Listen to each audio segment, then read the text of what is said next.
There is something in life known as the sound of silence.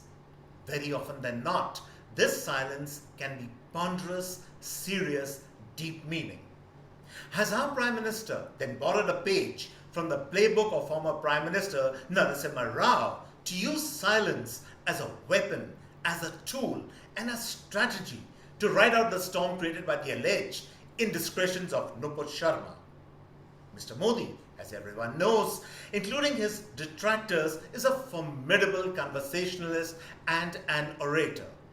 To call him a master communicator would not be an exaggeration. But has enough attention been paid to Mr. Modi's deployment of silence as a political weapon to subdue his opponents and as a moral weapon that immediately elevates him to a higher ground?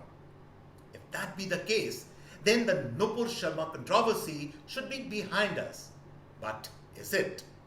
We will debate on this entire issue in some depth, but first, a warm welcome to all viewers of the CAA show. CAA, as all of you know, is Conversations and Analysis. And my name is Juggi Bhasin. To watch a show, press the big red subscriber button on your screen, and subscription is of course completely free. Now, to understand this controversy and the Prime Minister's unique response to it, let me first say this controversy was first completely needless, because the job of an official spokesperson of a political party is to convey the government's standpoint on all kinds of issues and not necessarily convey their own personal religious sentiments. In that sense, Nupur Sharma was not batting right. But spare a thought for her also.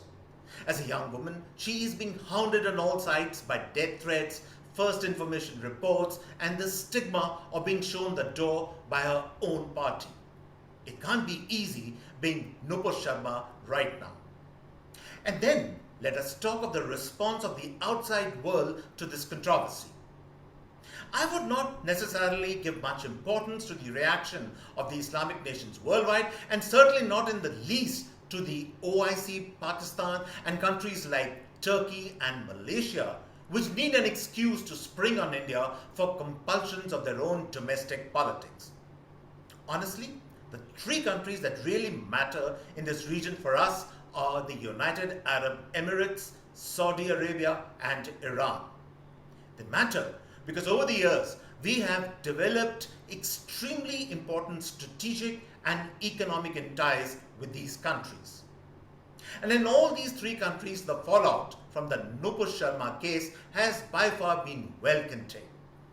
The Iran foreign minister is currently visiting New Delhi, and that should tell you a thing or two of the level of importance Iran attaches to India in a world where India matters a lot post the Russia-Ukraine conflict.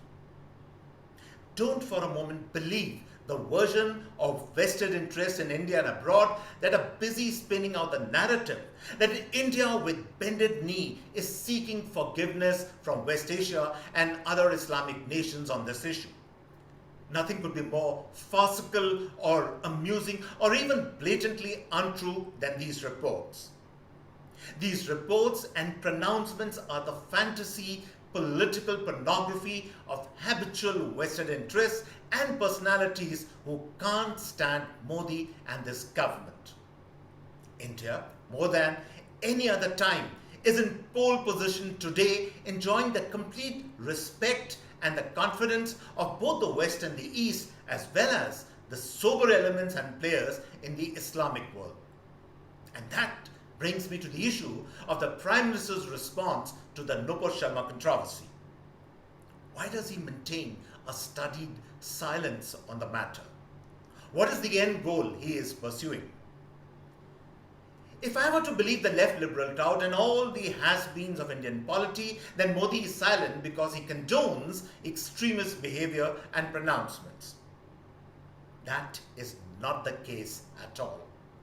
Prime Minister maintains a silence on these matters because he does not want to dignify or give importance or even relevance to anyone who steps out of line. This is what the official press release meant when it used the word fringe to describe Nupur Sharma's outburst. When anyone steps out of the mainstream of the government's and the BJP's thought process and launches a vitriolic diatribe on their own, then he or she becomes a fringe element. The Prime Minister, by maintaining a silence on this issue, is, in a sense, distancing himself from the daily cacophony of discordant voices either side and the unleashing of abuse and hatred and foul language left, right, and center. The Prime Minister, as it were, is elevated above this din in a separate place. And this elevation assures the nation and its people that a good captain is steering the ship called India through troubled waters, and that the captain is unruffled, composed, and alert at the wheel of the ship. This is what Modi does, and this is what the opposition does not want him to do.